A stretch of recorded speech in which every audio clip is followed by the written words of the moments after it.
neither candidate took part in any primary debates. The CBS News political director, Fin Gomez, is joining us now with more on what to expect. So listen, the great thing about this debate, right? Well, I don't know. There's some tweaks to this debate. So set the stage for us. Give us an idea of what this debate's going to be looking like. Good morning, Anne Marie, from a very hot Atlanta. It's expected to be 99 degrees today, but even potentially even hotter behind me at the debate stage. Tomorrow night, it's at 9 p.m., 90 minutes between these two presumptive nominees. As you mentioned, Anne Marie, we're expecting new criteria, new rules here.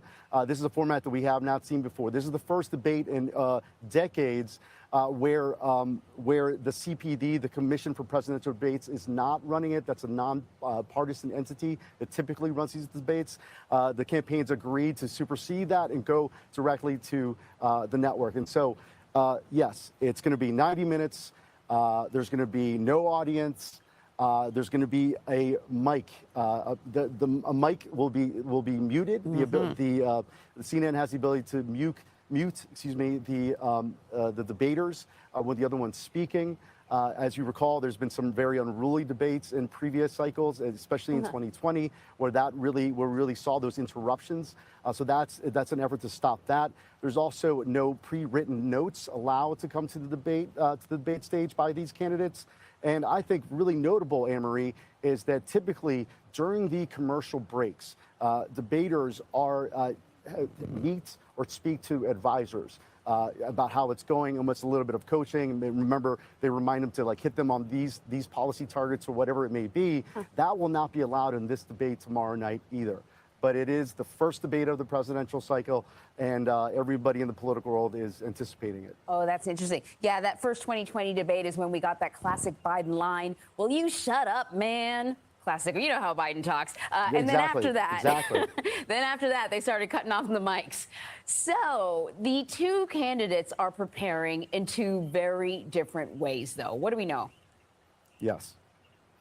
Absolutely. As CBS's Nancy Cordes and I reported, the mock debate sessions for President Joe Biden have begun. They started a couple days ago. It's a mix between these formal mock debate sessions where you have Bob Bauer, the president's advisor, playing the role of Donald Trump. You also have he's meeting at Camp David with his advisors as he prepares for tomorrow night's debate. It's very traditional, if you will, form of preparation.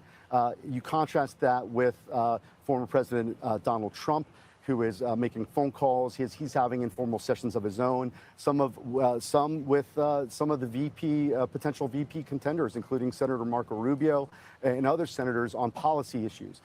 He's calling allies and also meeting with advisors. He's going to be in Florida. They're both down today as they prepare on the public schedule as they prepare for tomorrow night's debate.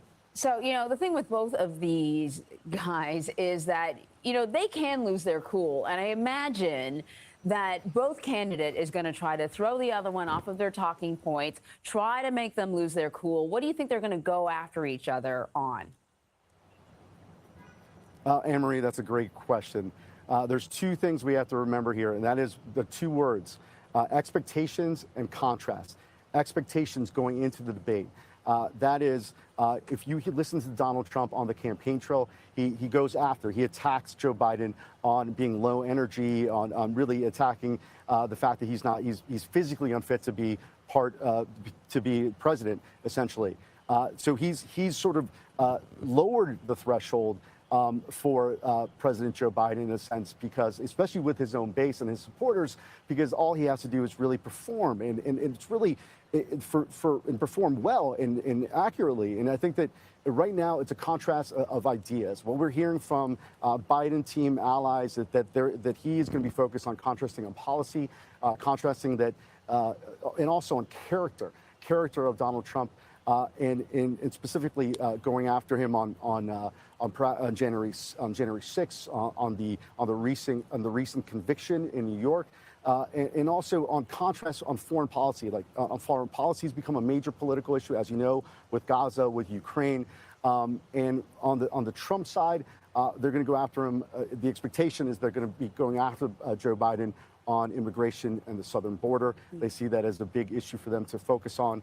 And also, bigger than anything is the contrast, the two visions of these two men going forward. They have very opposing, very opposite sides of the spectrum, political spectrum, when it comes to their visions for the country. And I think both of them are going to try to make that case for their candidacy, make the case for them being president.